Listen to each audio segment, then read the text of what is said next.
మహాకృపను బట్టి మనందరి జీవితాల్లో క్షేమమిచ్చి బలపరుస్తున్న యేసయ్య నామంలో మీ అందరికీ శుభాభివందనాలు తెలియజేస్తూ ఉన్నాను. మరొక ఆదివారం ఈ విధంగా లైవ్లో దేవుని వాక్యాన్ని అందించడానికి దేవుడు మనకిచ్చిన ఈ మంచి సమయాన్ని బట్టి దేవుని స్తుతిస్తూ ఉన్నాను. అలాగే ఈ ప్రతికూల పరిస్థితుల్లో దేవుని మీద ఆనుకుని మనం ముందుకు సాగిపోవడానికి సిద్ధపడదాం. అందరూ తలలు వంచుదాం, కళ్ళు మూసుకుందాం. ప్రార్థనతో ఈ యొక్క ఆరాధనను మనం ప్రారంభించుకుందాం. కృపగల తండ్రి, దయగలిగినటువంటి దేవా, నీకు వందనాలు స్తుతులు చెల్లిస్తూ ఉన్నాం. దేవా, ప్రత్యేకంగా ఈ ఉదయకాల వేళల్లో మీ పాదాల దగ్గర చేరి ఎవరి గృహాల్లో వారు ఉండి నీ వాక్యాన్ని వినడానికి మీరు చూపుతున్న ప్రేమను బట్టి స్తోత్రాలయ్యా. ఎంతమంది అయితే ఈ లైవ్లో ఏకీభవిస్తున్నారో వారిని మీరు ఆశీర్వదించండి, వారిని మీరు బలపరచండి. వాక్కును పంపి వారిని బాగు చేయండి ప్రభువా. వారి హృదయాలలో దేవా ఒక్కొక్కరితో మీ మాటల చేత మీరు తృప్తిపరచమని ప్రార్థిస్తూ ఉన్నా. మాట్లాడే దేవుడవు నీవు, మాట ఇచ్చి మాట తప్పని దేవుడవు తండ్రి. దేవా, మీరు మాట్లాడండి. ఏ ప్రతికూల పరిస్థితుల్లో ఉన్నా, ఏ అనారోగ్య పరిస్థితుల్లో ఉన్నా దేవా మీరు మాట్లాడమని ప్రార్థిస్తూ ఉన్నా. అవును దేవా, ఒక్కొక్కరిని మీరు ఆదరించండి, ఒక్కొక్కరిని మీరు బలపరచండి, ఒక్కొక్కరి జీవితంలో దేవా మీ వాక్యము ద్వారా వారిని బలపరచమని ప్రార్థిస్తూ ఉన్నాను. ఎంతైనా నమ్మదగిన దేవుడు తండ్రి. దేవా, నీ దగ్గరికి వచ్చినటువంటి వారిని ఎంత మాత్రము త్రోసివేయని దేవానికి స్తోత్రాలు. దేవా, మీ బిడ్డలు వారి గృహాల్లో ఉండి దేవా ఈ లైవ్లో ఏకీభవిస్తూ ఉండగా తండ్రి, ప్రత్యేకంగా దేవా మీరు వారిని బలపరచమని ప్రార్థిస్తూ ఉన్నాం. మీ చిత్తమైతే మరొక తరుణం మేమందరము కలిసి నీ మందిర ఆవరణములో ఆరాధించడానికి కొరకై సమకూర్చండి. ప్రస్తుతమున్న ఈ భయంకరమైనటువంటి వైరస్ నుంచి విడిపించమని ప్రార్థిస్తూ ఉన్నాను. మీరే మాకు తోడుగా ఉండి నడిపించి మహిమ ఘనత ప్రభావములు పొందుకోమని యేసు నామములో అడుగుతూ ఉన్నాము తండ్రి, ఆమేన్. యేసుక్రీస్తు అతి అమూల్యమైనటువంటి నామమును బట్టి మీ అందరికీ మరొకసారి వందనాలు తెలియచేస్తూ ఉన్నాను. దేవుడు ఈరోజు మన కొరకు సిద్ధపరిచిన ఈ వాక్యాన్ని విందాం. తప్పకుండా ఆ మాటల ద్వారా దేవుడు మనందరినీ బలపరచునుగాక. తప్పకుండా దేవుడు మనతోనే మాట్లాడడానికి ఇష్టపడుతూ ఉన్నాడు. చదువుదాం. కీర్తన 3వ కీర్తన 5, 6 వాక్యాలను నేను చదువుతూ ఉన్నాను. 3వ కీర్తన 5, 6 వచనాలు. యెహోవా నాకు ఆధారము, కావున నేను పండుకొని నిద్రపోయి మేల్కొందును. 10,000 మంది దండెత్తి నా మీదికి వచ్చి మోహరించినను నేను భయపడను. దావీదు భక్తుడు అంటున్నటువంటి మాట. ఈ మాటలో యెహోవా నాకు ఆధారము,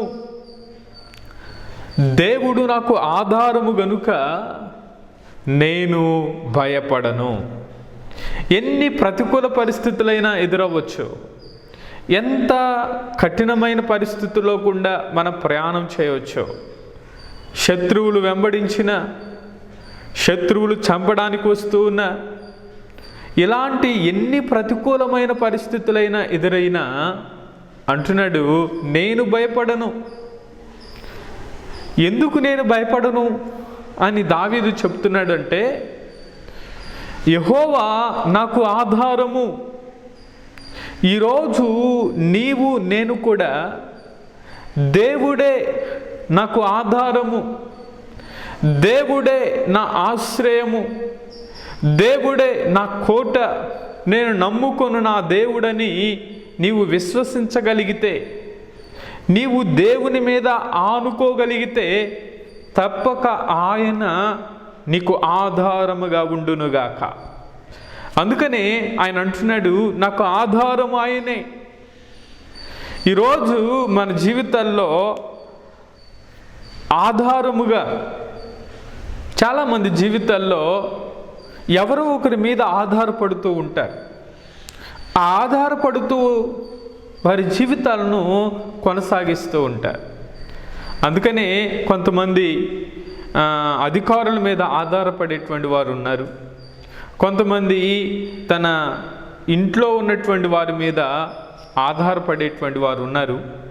ఆధారపడాలి, ఆధారపడొద్దు అని నేను చెప్పట్లేదు. కానీ అన్ని విషయాలలో ఎవరి మీద ఆధారపడాలంటే దేవుని మీద మనం ఆధారపడాలి. దేవుని స్తుతిద్దాం. హల్లెలూయా. దేవుని మీద మనం ఆధారపడగలిగితే ఆయన తప్పక మనలను బలపరుస్తాడు. గమనించండి, దావీదు తన మామైనటువంటి సౌలు అనేక సార్లు చంపడానికి ఎన్నో ప్రయత్నాలు చేశారు. అయితే దావీదుకు ఆధారం ఎవరంటే దేవుడే. దావీదు ఎవరిని ఆశ్రయించాడు అంటే దేవునిని ఆశ్రయించాడు. కాబట్టి అనేక విషయాల్లో ఆయన తప్పించబడినట్లుగా మనం చూస్తాం. ఆయన విడిపించబడినట్లుగా మనం చూస్తాం. ఆయన అనేక విషయాలలో దేవుని యొక్క కాపుదల అతని మీద ఉన్నట్లుగా మనం చూస్తాం. కాబట్టి ఈరోజు దావీదు ఒక మాట అంటూ ఉంటాడు. 22వ కీర్తన 10వ వాక్యంలో కూడా ఈ మాట చెప్తాడు. ఏమంటాడంటే 22వ కీర్తన 10వ వాక్యంలో, నా గర్భవాసి అయినది మొదలుకొని నాకు ఆధారము నీవే, నా తల్లి నన్ను కన్నది మొదలుకొని నా దేవుడవు నీవే అని మాట్లాడతాడు. గమనించండి, గర్భవాసి అయినది మొదలుకొని నాకు ఆధారము నీవే, నా తల్లి నన్ను కన్నది మొదలుకొని నా దేవుడవు నీవే అని మాట్లాడుతున్నాడు. అవును, ఎంత గొప్ప విషయమో కదా. నేను గర్భములో పడినప్పటి నుంచి నాకు ఆధారం ఎవరు అని చెప్తున్నాడంటే దేవుడే. నా తల్లి నన్ను కన్నది మొదలుకొని నా దేవుడవు నీవే. అవును, మనం ఈ లోకములోనికి పంపబడ్డాం. దేవుడు మనల్ని పంపగా ఈ లోకానికి మనం వచ్చాం. మన ఆధారమైనటువంటి వారు ఎవరు అంటే దేవుడే. నీ తల్లి గర్భములో నిన్ను రూపింపబడక మునిపే నా కన్నులు నిన్ను చూచాయి అని అంటున్నాడు. ఈ లోకానికి నువ్వు పంపబడ్డావు అంటే, ఈ లోకములో నీవు ఉన్నావు అంటే దేవుడు నిన్ను ఈ లోకానికి పంపించాడు. దేవుడు ఈ లోకానికి నిన్ను ఏర్పాటు చేసుకుని, నిన్ను ప్రత్యేకపరిచి, నిన్ను ఏర్పాటు చేసుకుని ఆయన ఈ లోకానికి నిన్ను పంపించాడు. అందుకని ఆధారమైనటువంటి వాడు, నా తల్లి గర్భములో పుట్టక మునిపే నా కన్నులు నిన్ను చూచాయి అని దేవునితో దావీదు అంటున్నాడు. దినదినము నీవు నన్ను రూపించుచున్నావు అంట. కాబట్టి నా తల్లి కన్నది మొదలుకొని నా దేవుడవు నీవే అని దావీదు చెప్పగలుగుతున్నాడు. ఎందుకు ఆ మాట చెప్తున్నాడు అంటే, నాకు ఆధారమైనటువంటి వాడు ఆయన, నన్ను బలపరిచేవాడు ఆయన, నా జీవితంలో మేలు చేసేవాడు ఆయన, నన్ను బలపరిచేవాడు ఆయన, నన్ను కాపాడేవాడు ఆయన, నన్ను రక్షించేవాడు ఆయన, నన్ను బలపరిచేవాడు ఆయన. ఈరోజు అలాగే నీవు కూడా దేవుని మీద ఆధారపడగలిగితే, దేవుని మీద ఆనుకోగలిగితే తప్పకుండా ఆయన నిన్ను బలపరచునుగాక. అందుకని 10,000 మంది నా మీదకు రావచ్చు, 10,000 మంది వచ్చి నన్ను మోహరించవచ్చు, అయినా నేను భయపడను. దేవుని స్తుతిద్దాం. హల్లెలూయా.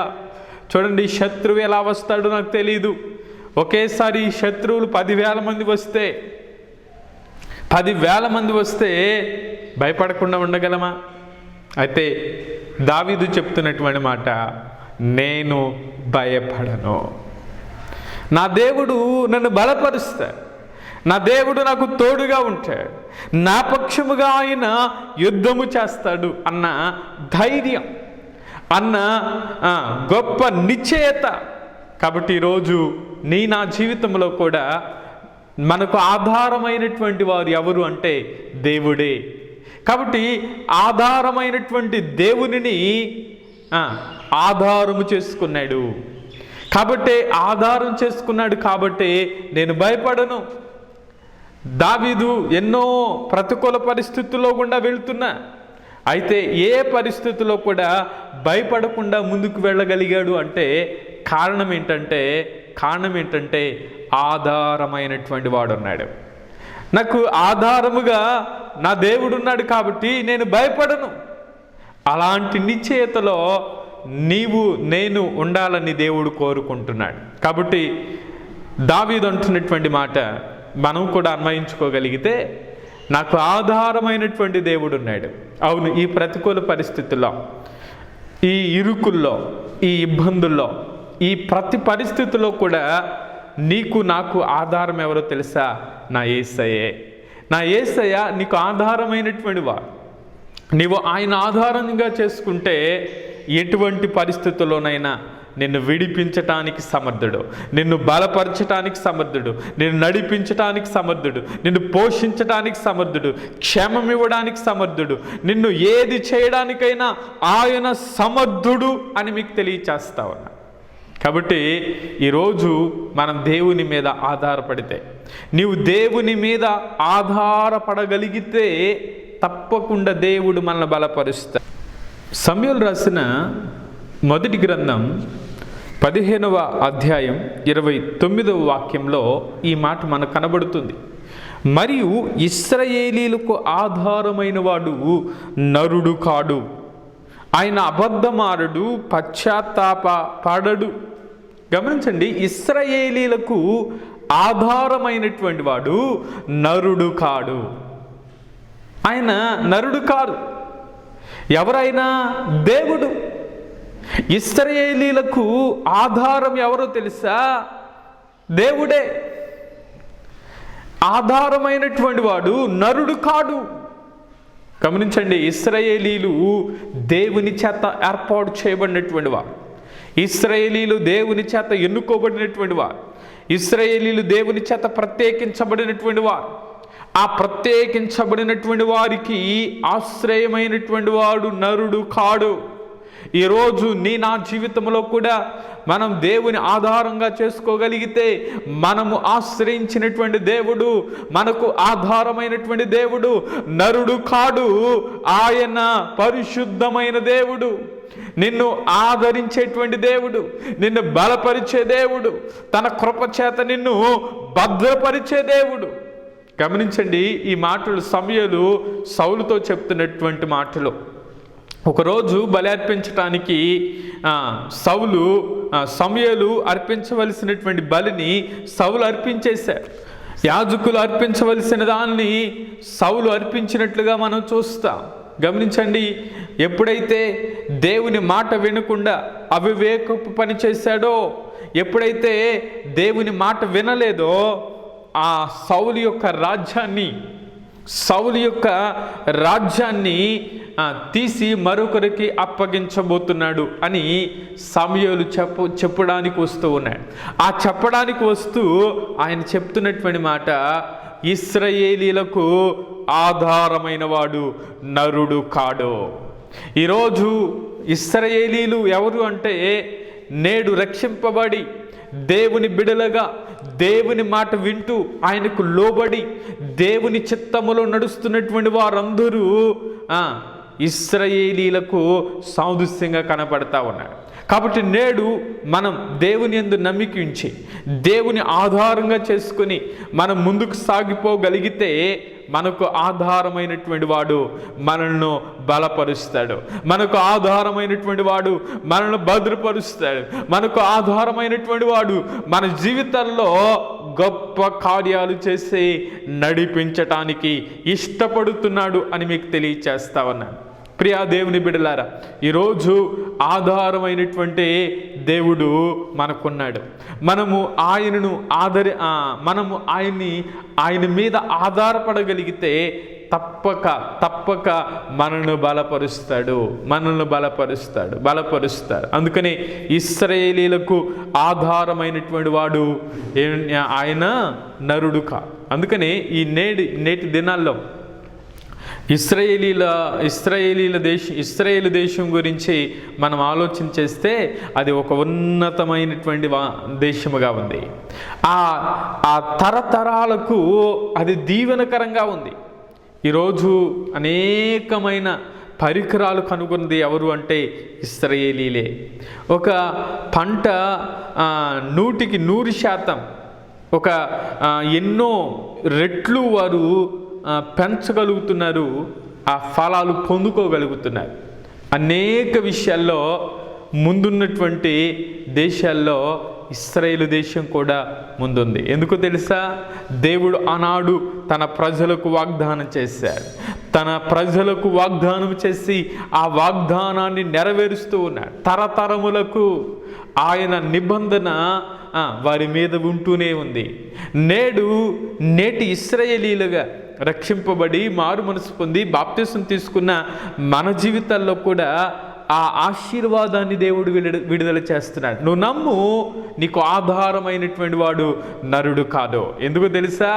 ఆయన నిన్ను రక్షించడానికి వచ్చిన దేవుడు, నిన్ను బలపరచడానికి వచ్చిన దేవుడు, నిన్ను స్వస్థపరచడానికి వచ్చిన దేవుడు, నీ జీవితంలో గొప్ప కార్యాలు చేయడానికి సమర్థుడైనటువంటి దేవుని దగ్గర మనం ఉన్నాము అని మీకు తెలియచేస్తా ఉన్నాను. కాబట్టి ఈరోజు మనకు ఆధారమైనటువంటి దేవుని ఆశ్రయిద్దాం, ఆయన దగ్గరకు వద్దాం. అందుకని దావీదు అంటున్నాడు, 10,000 మంది నా మీదకు వచ్చినా నేను భయపడను. ఎందుకు అంటే యెహోవా నాకు ఆధారము. నేను నిద్రపోయి మరలా మేలుకో. శత్రువులు భయపెడుతున్నా, శత్రువులు వెంటాడుతున్నా, శత్రు భయము లేకుండా చేయగలిగింది ఎవరు అంటే దేవుడే. ఈరోజు నీ జీవితంలో ఆయన ఆధారంగా చేసుకోగలిగితే దేవుడు నిన్ను బలపరుస్తాడు. అందుకని దావీదు అంటున్నాడు, నేను భయపడను. కాబట్టి ఈరోజు నువ్వు భయపడకుండా ఉండాలంటే ఆయన మనకు ఎలాంటి ఆధారంగా ఉన్నాడో ఒకసారి మనం ఆలోచిద్దాం. తప్పక దేవుడు మనల్ని బలపరుస్తాడు. తప్పక దేవుడు మన జీవితాల్లో గొప్ప కార్యాలు చేయనుగాక. దేవుడు ఏ విషయాలలో మనకు ఆధారంగా ఉన్నాడో కొన్ని విషయాలను ఈరోజు మనం ధ్యానం చేద్దాం. యోబు గ్రంథం 12వ అధ్యాయం 10వ వాక్యాన్ని ఒకసారి చదువుదాం. యోబు గ్రంథం 12వ అధ్యాయం 10వ వాక్యం. జీవరాశుల ప్రాణమును మనుషులందరి ఆత్మలను ఆయన వశమున ఉన్నవి కదా. మన జీవిస్తున్నాము అంటే, మనలో ప్రాణం ఉన్నది అంటే అది ఎవరి వశమో తెలుసా? దేవుని వశమో. అందుకని ఒక జీవవాయువును ఓదగా అది జీవ ఆత్మాయను. మనలోనికి దేవుడు జీవవాయువును ఊదేడు. ఆ జీవవాయువే జీవ ఆత్మగా మార్చబడింది. కారణం ఏంటో తెలుసా? దేవుడు తన ఊపిరిని మనలోనికి పంపించాడు. అంటే మన ప్రాణ ఆత్మ దేహముల మీద అధికారము ఎవరు అంటే దేవుడే. ఈరోజు నీవు జీవించి ఉన్నావు అంటే కారణం దేవుడు.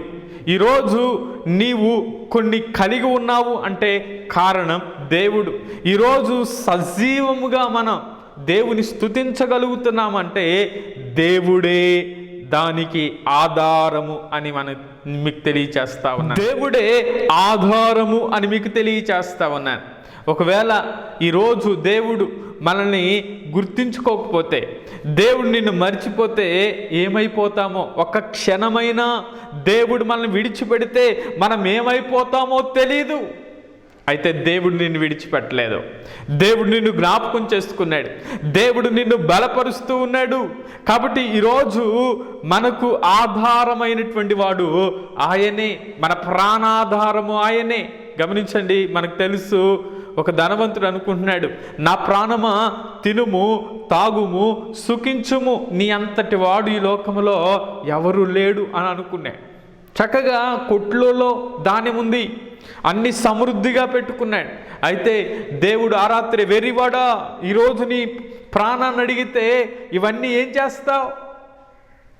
గమనించండి, ఆ రోజే తన ప్రాణం తీయబడింది. ఈ లోకములో ఉన్నదంతా విడిచిపెట్టవలసిందే కదా. ఈ లోకములో ఉన్నదంతా విడిచిపెట్టవలసిందే. ఏ రోజైనా ఒకరోజు మనం కూడా చనిపోతాం.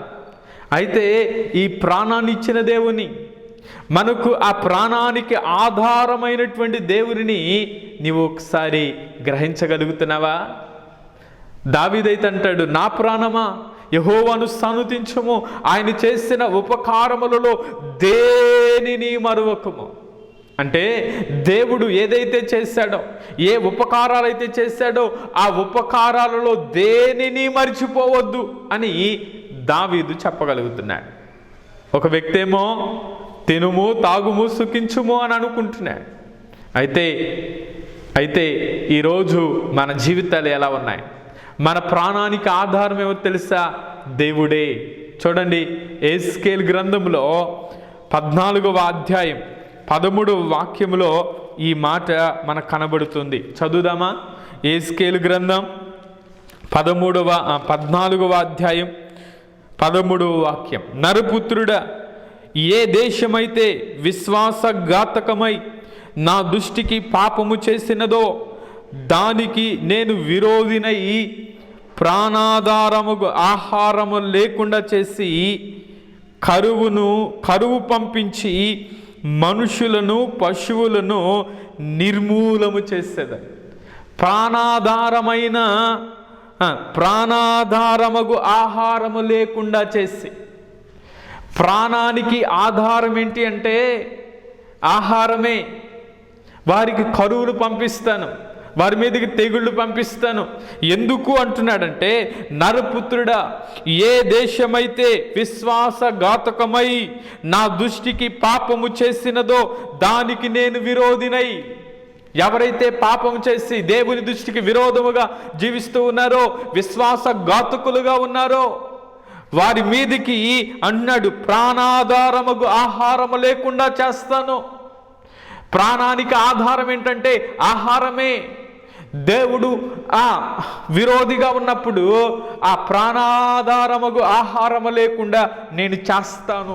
ఏంటి ఆధారం? మనలో ప్రాణము జీవించాలి అంటే, మనం ప్రాణముతో ఉండాలి అంటే ఆహారం అవసరమే. అయితే ఆహారాన్ని దేవుడు మనకి సమృద్ధిగా పంపిస్తాడు. అందుకని కీర్తన 136వ కీర్తన 25వ వాక్యములు ఏమంటాడంటే, సమస్త జీవులకు ఆయన ఆహారం ఇచ్చుచున్నాడు అంటాడు. సమస్త జీవులకు ఆహారం ఇచ్చేవాడు ఆయనే. ఆయన కృప నిరంతరము ఉంటుంది. అలాగే తగిన కాలమందు నేను వారికి ఏం చేస్తున్నానంటే ఆహారము సిద్ధపరుచుచున్నాను అంటాడు. చూడండి, పక్షులను చూస్తే అవి కూర్చుకోవు, లేకపోతే అవి ఏమి చేయవు, కానీ దేవుడు వాటిని పోషిస్తున్నాడు కదా. వాటికంటే మీరు శ్రేష్ఠులు కారా అని దేవుడు మాట్లాడుతూ ఉన్నాడు. కాబట్టి ఆహారాన్ని సమకూర్చేది దేవుడే. అయితే ఆ ఆహారం సమకూర్చకుండా, ఆ ఆహారము దొరకకుండా చేస్తుంది కూడా దేవుడే. కారణం ఏంటంటే వారు పాపము చేసి, వారు దేవునికి వ్యతిరేకమైన కార్యాలు చేస్తున్న కారణం చేత ఆ ప్రాణాధారముకు ఆహారము లేకుండా చేస్తాను అని అంటున్నాడు.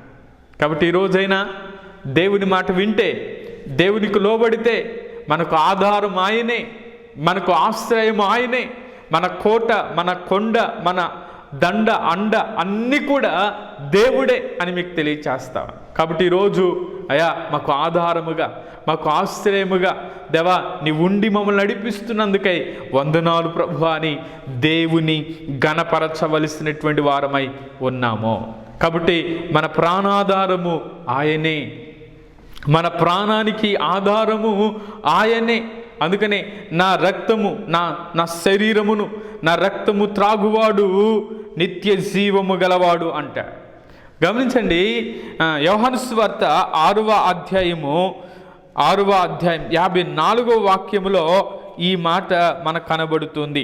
నా శరీరము తిని నా రక్తము త్రాగువాడే నిత్య జీవము గలవాడు, అంత్య దినమున నేను వారిని లేపుదును. నా శరీరము నిజమైన ఆహారము, నా రక్తము నిజమైన పానమై ఉన్నది. నా శరీరము తిని నా రక్తము త్రాగువాడు నాయందును నేను వానియందును నిలచి ఉందును అంట. గమనించండి, ఈ మాటలో రాయబడుతున్నటువంటి మాట, నా శరీరమును తిని నా రక్తమును త్రాగువాడే నిత్య జీవము గలవాడు.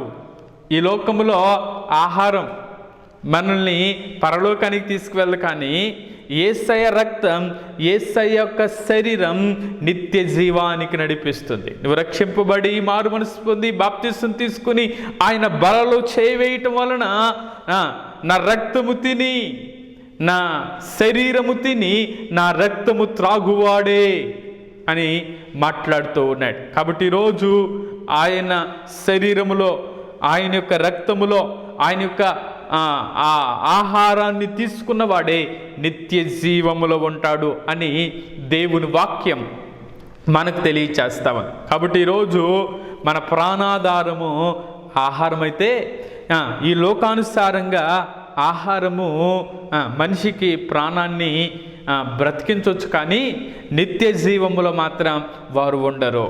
ఆ నిత్య జీవానికి మనం వెళ్ళాలి అంటే ఆయన యొక్క శరీరం, ఆయన యొక్క రక్తం మనము సేవించవలసినటువంటి వారమై ఉన్నాం. ఆయన బలలో చేయవేయవలసినటువంటి వారమై ఉన్నాం. కాబట్టి తప్పకుండా మనకు ఆధారం ఎవరంటే దేవుడే. మన ప్రాణాధారం ఎవరంటే దేవుడే.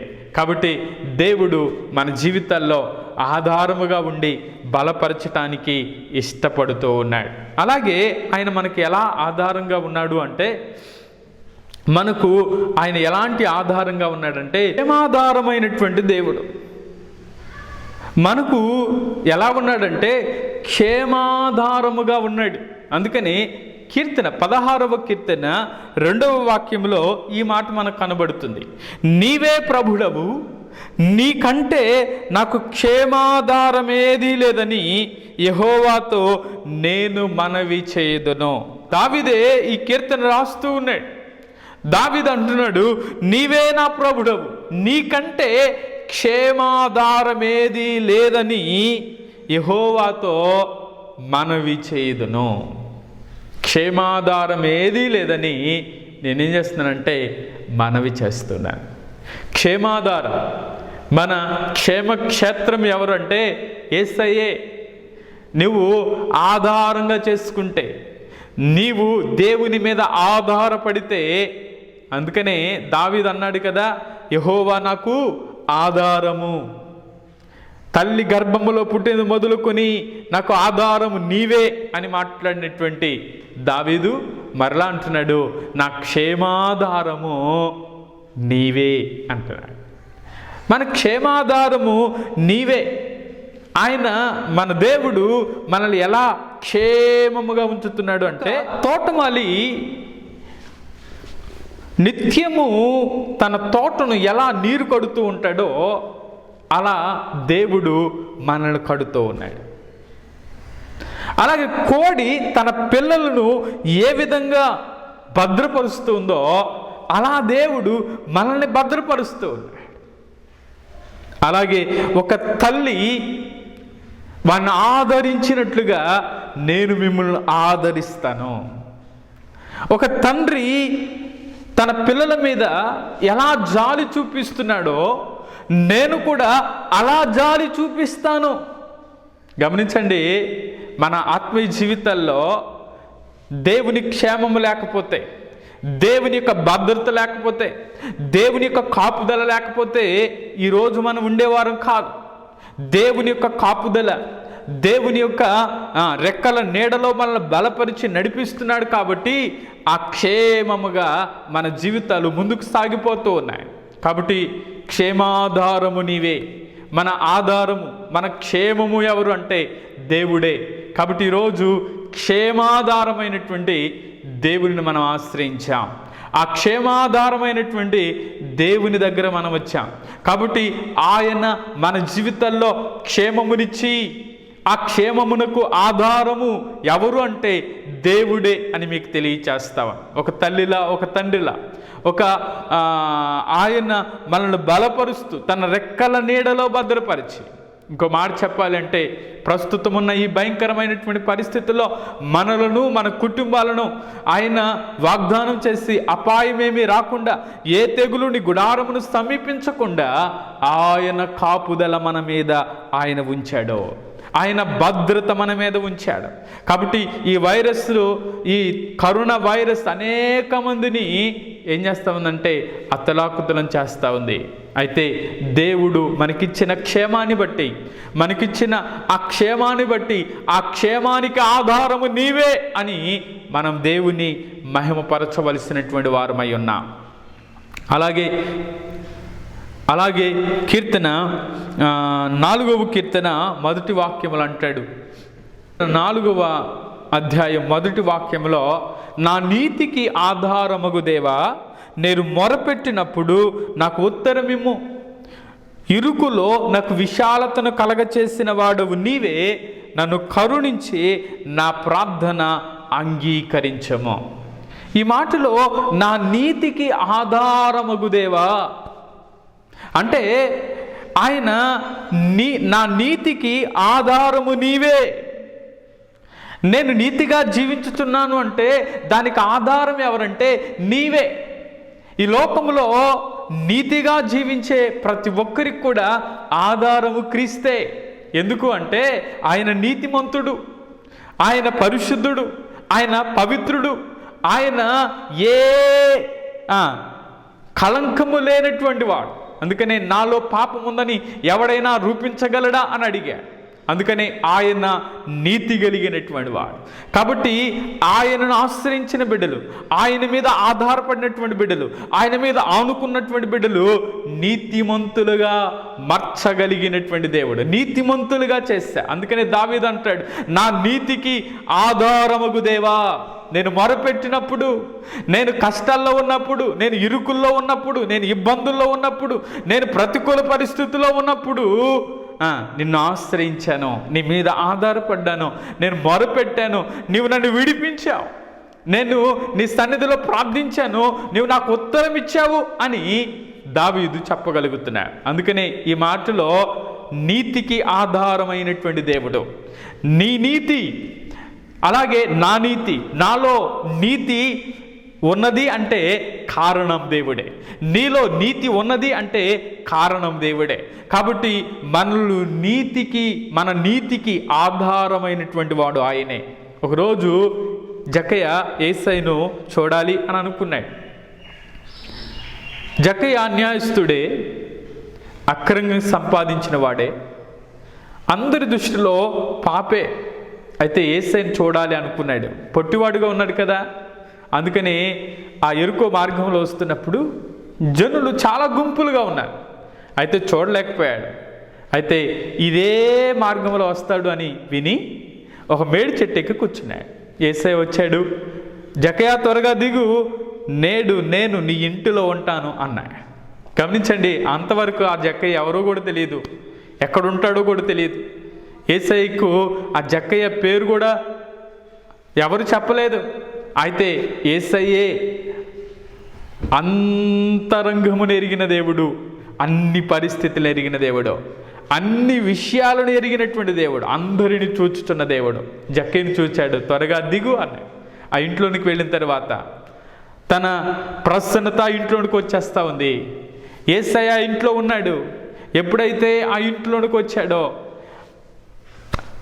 జక్కయ్య నిలబడి అంటున్నాడు, నేను ఎవరి యొద్ద అన్యాయంగా తీసుకున్నానో వానికి తిరిగి నేను 4 అంతలు ఇచ్చేస్తాను, ఇక మిగిలిన దానిలో సగం పేదలకు ఇచ్చేస్తా.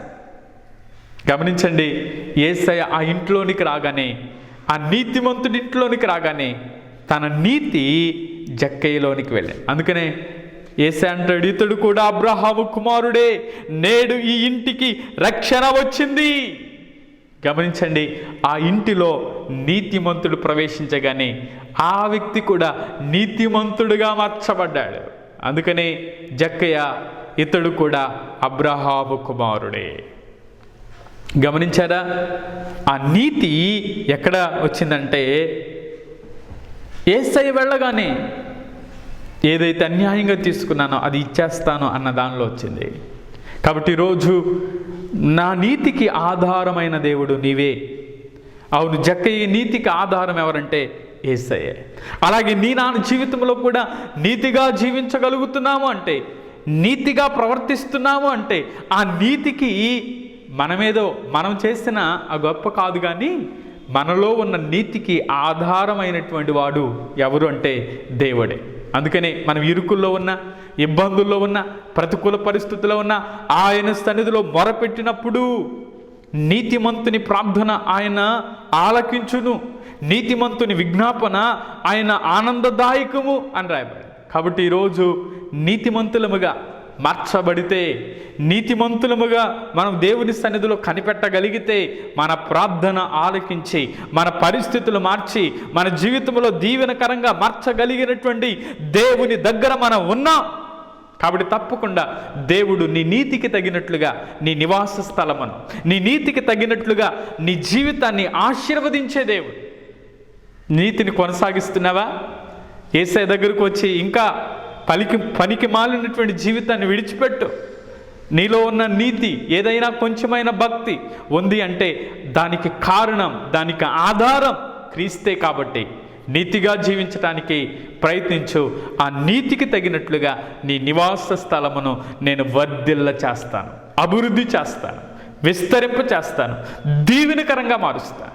నీతి క్రియలో నీతిని బట్టి దేవుడు తప్పకుండా వర్ధిల్ల చేస్తాడు. అందుకని ఆ నీతికి ఆధారము క్రీస్తే అని మీకు తెలియచేస్తా ఉన్నాను. అలాగే ఆయన మనకు ఎలాంటి ఆధారము అంటే, మనకు రక్షణాధారము ఆయనే. మనల్ని రక్షించింది ఆయనే, రక్షణాధారము ఆయనే. 62వ కీర్తన 6-7 వాక్యాలు చదివితే, ఆయనే ఆశ్రయదుర్గము, నా రక్షణాధారము, నా ఎత్తైన కోట ఆయనే, నేను కదిలింపబడను. నా రక్షణకు, నా మహిమకు దేవుడే ఆధారము, నా బలమైన ఆశ్రయదుర్గము, నా ఆశ్రయము దేవుని యందే ఉన్నది. దేవుని స్తుతిద్దాం, హల్లెలూయా. ఈ కీర్తన మరొకసారి, ఈ కీర్తనకారుడు దావీదు అంటున్నటువంటి మాట ఏమన్నాడంటే, నా రక్షణాధారము, రక్షణకు ఆధారము, నేను రక్షింపబడడానికి ఆధారం ఎవరంటే దేవుడే. నా రక్షణకు, నా మహిమకు దేవుడే ఆధారము అని చెప్తున్నాడు. కాబట్టి ఈరోజు నీవు రక్షింపబడ్డావు అంటే, నీవు రక్షణలో నిలిచి ఉన్నావు అంటే, ఆ రక్షణకు ఆధారం ఎవరో తెలుసా?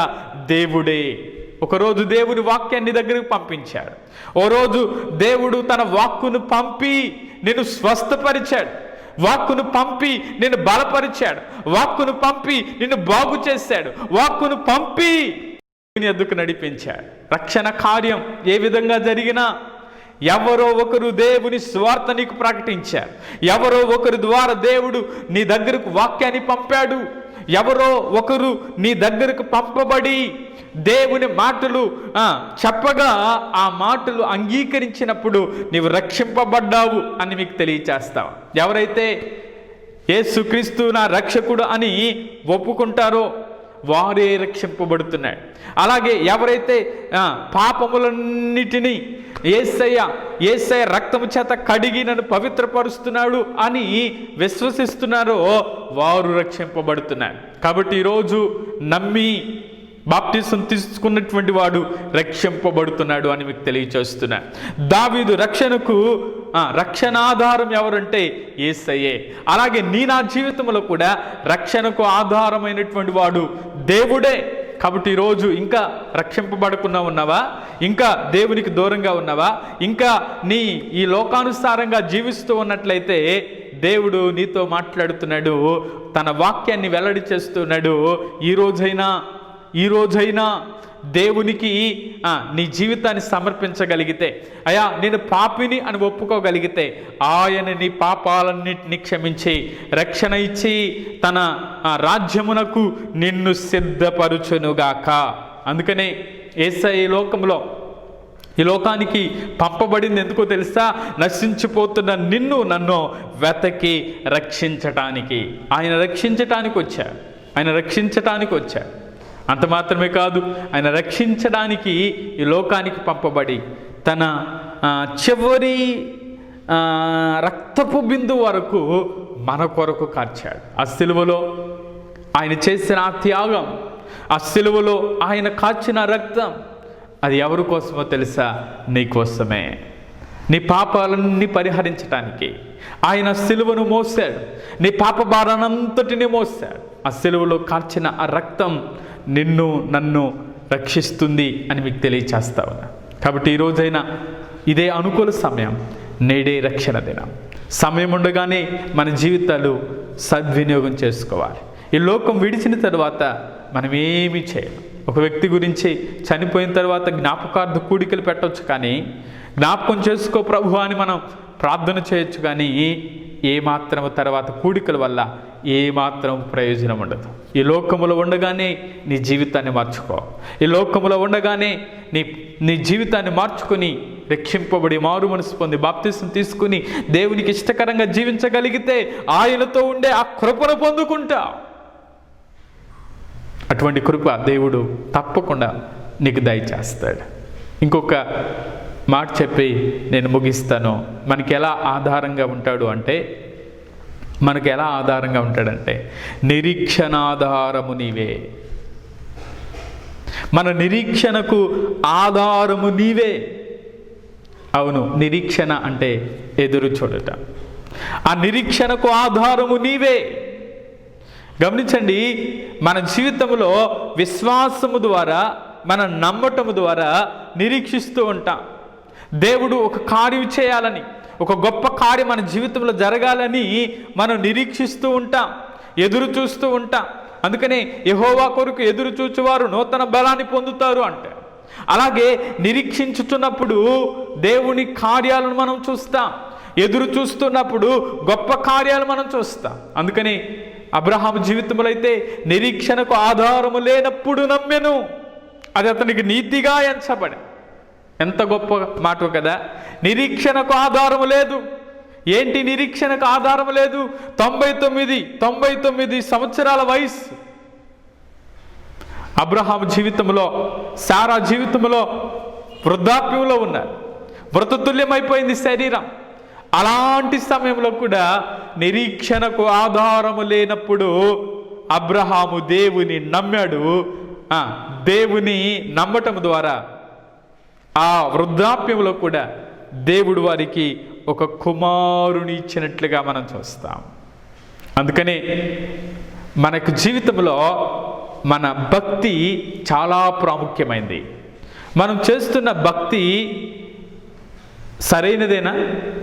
మనం చేస్తున్న ఆ భక్తి ద్వారా మనం దేవుని దగ్గర నుంచి గొప్ప కార్యాలు పొందుకుంటున్నామా? ఒకసారి చదువుదాం. తీతు పత్రిక 1వ అధ్యాయం 2వ వాక్యం. నిత్య జీవమును గూర్చిన నిరీక్షణతో కూడిన భక్తికి ఆధారమగు సత్య విషయమైన అనుభవ జ్ఞానము నిమిత్తము అని రాస్తారు. ఈ మాటలో నిత్య జీవము గూర్చిన నిరీక్షణ, నిత్య జీవాన్ని గూర్చిన నిరీక్షణతో కూడిన భక్తికి ఆధారముగు సత్య విషయమైన అనుభవ జ్ఞానము. గమనించండి, ఇది పెద్ద పదమే. అయితే నిరీక్షణతో కూడిన భక్తికి ఆధారం ఏంటంటే సత్య విషయమైన అనుభవ జ్ఞానం. అంటే సత్యము అనేది చాలా ప్రాముఖ్యమైనది. ఏంటి నిరీక్షణతో కూడిన భక్తికి ఆధారం ఏంటంటే సత్యం. ఆ సత్యం ఎవరు? దేవుని వాక్యమే సత్యం, యేసయ్యే సత్యం. అందుకనే నేనే సత్యము అని యేసయ్య చెప్పాడు. నిరీక్షణతో కూడిన భక్తికి మన భక్తి నిరీక్షణతో కూడిన భక్తి అయి ఉండాలి. అందుకనే ఆ విషయం అక్కడ మాట్లాడుతూ అంటున్నాడు, సత్య విషయమైన అనుభవ జ్ఞానము అంటాడు. అంటే ఆ జ్ఞానం ఎక్కడి నుంచి వస్తుంది? ఆధారమైన దేవుని దగ్గర నుంచి వస్తుంది. ఆ ఆధారమైనటువంటి దేవుని మీద మనం ఆధారపడితే మన నిరీక్షణకు ఆధారం ఆయనే. అబ్రహాము నిరీక్షణకు ఆధారము లేనప్పుడు కూడా నిరీక్షణ కలిగి నమ్మెను అని రాయబడింది. కాబట్టి మన ఆధారం ఎవరు అంటే దేవుడే. కాబట్టి మన నిరీక్షణ ఎలా ఉంది? మన భక్తి మనల్ని ఏం చేస్తూ ఉన్నదంటే మనకు ధైర్యాన్ని పుట్టిస్తుంది. యోబు గ్రంథం 4వ అధ్యాయం 6వ వాక్యంలో కూడా ఈ మాట మనకు కనబడుతుంది. ఒకసారి యోబు గ్రంథం 4వ అధ్యాయం 6వ వాక్యంలో, నీ భక్తి నీకు ధైర్యము పుట్టించదా? నీ యథార్థ ప్రవర్తన నీ నిరీక్షణకు ఆధారము కాదా? నీ భక్తి నీకు ధైర్యాన్ని పుట్టించదా? నీ నిరీక్షణకు నీ యథార్థ ప్రవర్తన నీ నిరీక్షణకు ఆధారము కాదా? మన భక్తి మనకు ధైర్యాన్ని పుట్టించాలి. నీ యథార్థ ప్రవర్తన నిరీక్షణకు ఆధారము కాదా? ఈ మాటలు మనం చెప్పుకుంటూ ఉంటే అబ్రహాము ఏం చేశాడు? భక్తిని బట్టే, ఆ భక్తే నీ భక్తి నీకు ఆధారము కాదా? అంతేనా? నీ భక్తి నీకు ధైర్యము పుట్టించదా? తప్పకుండా నీ భక్తి నీకు ధైర్యాన్ని పుట్టిస్తుంది. నీవు యథార్థంగా ప్రవర్తించే ఆ ప్రవర్తన నీ నిరీక్షణకు ఆధారంగా ఉంటుంది. యథార్థంగా ప్రవర్తించు, నిరీక్షణకు ఆధారంగా ఉన్నటువంటి దేవుని ఆశ్రయించు, తప్పకుండా ఆయన ఆధారంగా ఉండి నిన్ను బలపరుస్తాడు. కాబట్టి ఈరోజు నాకు ఆధారమైన దేవుడు నీవే అని దేవుని ఆశ్రయిద్దాం. దేవుని ఆశ్రయిస్తే ఆయన తప్పకుండా మనను బలపరుస్తాడు. అటువంటి కృప దేవుడు మనందరికీ దయచేయునుగాక. ఆమేన్. కళ్ళు మూసుకుందాం, ప్రార్థన చేద్దాం. కృపగల తండ్రి, దయగలిగినటువంటి దేవానికి వందనాలు. ఆధారమైనటువంటి దేవుడవు తండ్రి. దేవా, యెహోవా నాకు ఆధారము, నేను భయపడను అని దావీదు చెప్పినట్లుగా ఇప్పుడున్నటువంటి ప్రతికూల పరిస్థితుల్లో దేవా, ఏ పరిస్థితుల్లోనైనా మాకు ఆధారముగా ఉండి మీరు నడిపిస్తున్నందుకై వందనాలయ్యా. అవును, ఈ ప్రతికూల పరిస్థితుల్లో ఈ వైరస్ అనేకులను అతలాకుతలం చేస్తున్నప్పటికీ మీరు మాకు ఆధారంగా ఉన్నారు, మీరు మాకు ఆశ్రయముగా ఉన్నారు, మాకు తోడుగా ఉన్నారు. అందును బట్టి నీకు వందనాలు. మా మీద, మా కుటుంబాల మీద మీ ప్రసన్నత ఉంచి నడిపించమని ప్రార్థిస్తూ ఉన్నాను. ఎంతైనా నమ్మదగిన దేవునిగా ఉండి మీరు నడిపిస్తున్నందుకై వందనాలు చెల్లిస్తున్నామయ్యా.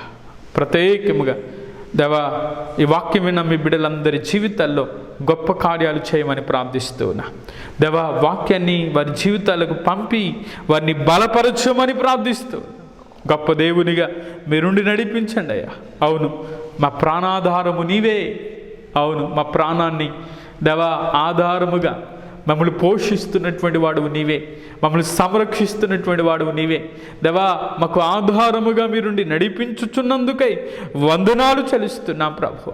అలాగే దేవా, మా క్షేమాధారముగా దేవ క్షేమమునిచ్చి ఒక కోడి తన పిల్లలను ఏ విధంగా కాపాడుతుందో దేవా, అలాగే దేవా తన రెక్కల నీడలో మమ్మల్ని బలపరుస్తున్నందుకై స్తోత్రం.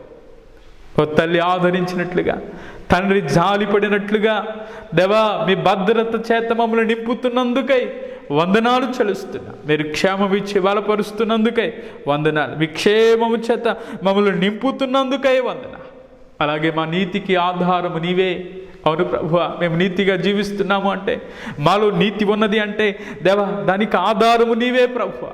మేము మొరపెట్టినప్పుడు దేవ, కనిపెట్టి నీ సన్నిధులు అడిగినప్పుడు దేవా నీవు గొప్ప కార్యము చేయుచున్నందుకై స్తోత్రం చెల్లిస్తుంది. అలాగే మా రక్షణకు ఆధారము నీవు. రక్షింపబడి దేవా నీ వైపు చూడడానికి దేవా మీరిచ్చిన కృపను బట్టి నీకు వందన. మా రక్షణకు ఆధారముగా మీరుండి నడిపిస్తున్నందుకై వందన. ఎవరైతే ఇంకా రక్షణ లేనిటువంటి బిడ్డలు ఉన్నారో వారు రక్షింపబడి మారు మనసు పొంది బాప్తిసం తీసుకుని ముందుకు సాగిపోవడానికి మీరు కృప చూపమని ప్రార్థిస్తున్నా. అలాగే మా నిరీక్షణకు ఆధారము నీవే. మా భక్తి దేవా అది నిరీక్షణతో కూడినదై ఉండడానికి సహాయం చేయండి. సత్యముతో కూడిన భక్తి, యథార్థ ప్రవర్తనతో కూడినటువంటి భక్తి చేయడానికి నీ భక్తి నీకు ధైర్యము పుట్టించదా? అవును ప్రభువా, అటువంటి ధైర్యాన్ని పుట్టించే దేవా భక్తిగా మేము చేస్తూ ముందుకు సాగిపోవడానికి సహాయం చేయండి. దేవా ఈరోజు ఆదరించే దేవునిగా దేవా ఆదరించే దేవునిగా మీరున్నందుకై స్తోత్రం. దేవా ఆధారముగా ఉండి నడిపిస్తున్నందుకై వందనాలయ్యా. అవును, మాకు ఆధారముగా మీరుండి నడిపిస్తున్నారు, మీరు బలపరుస్తున్నారు, మీరు సహాయం చేస్తున్నారు, మీరు నడిపిస్తున్నారు, మీరు కృప చూపుతున్నారు. అందును బట్టి నీకు స్తోత్రాలు చెల్లిస్తాం. ఈ మాటలు విన్న ప్రతి ఒక్కరి జీవితాలు మేలు చేయండి. ఎవరు ఏ బంధకాల్లో ఉన్నారో ఆ బంధకాలన్నీ విడిపించండి. ఏ సమస్యలో ఉన్నారో విడిపించండి. ఈ ప్రతికూల పరిస్థితులన్నీ మీ నామములో విడుదల కలగచేయండి. మేమందరం కలిసి దేవ నిన్ను ఆరాధించే కృపను దయచేసి మమ్మల్ని సమకూర్చి సిద్ధపరిచి నడిపించమని దేవ ప్రత్యేకంగా ఈ దిన ఆశీర్వాదము చేత మీ బిడ్డలను నింపి బలపరచమని యేసు నామములు అడుగుతూ ఉన్నాము తండ్రి. ఆమేన్. యేసు రక్తమిచ్చే ప్రవేశ రక్తమిచ్చే ప్రవేశనం సంపూర్ణ విజయం అపవాది క్రియకనంత కొట్టిన నాశనం కలుగునుగాక. ఆమేన్. తండ్రి అయిన దేవుని దీవెన, కుమారుడైనటువంటి యేసుక్రీస్తు వారి కృప, పరిశుద్ధాత్మికమైన సహవాసం ఇక్కడ బిడ్డలకు సకల పరిశుద్ధులకు సదాకాలంతో నడిపించి వర్ధిల్ల చేయునుగాక. ఆమేన్. ఆమేన్. దేవుడు మిమ్మలను దీవించునుగాక. ధైర్యంగా ఉండండి, తప్పక దేవుడు బలపరుస్తాడు. త్వరలోనే మనమందరం కలిసి దేవుని మందిరంలో ఆరాధన చేద్దాం. అంతవరకు దేవుడు మిమ్మల్ని బలపరిచి నడిపించునుగాక. ఆమేన్. మా అడ్రస్ పాస్టర్ శాంతిబాబు, షారోను ప్రార్థనా మందిరం, మాస్కో బజార్, కారంచేడు, ప్రకాశం జిల్లా. మా ఫోన్ నెంబర్స్ 9951555037, మరి ఒక నెంబర్ 8317635573. మీ ప్రార్థన అవసరతలకు మమ్మల్ని సంప్రదించండి. తప్పక మీ కొరకు ప్రార్థిస్తాం. దేవుడు మిమ్మల్ని దీవించునుగాక. God bless you all.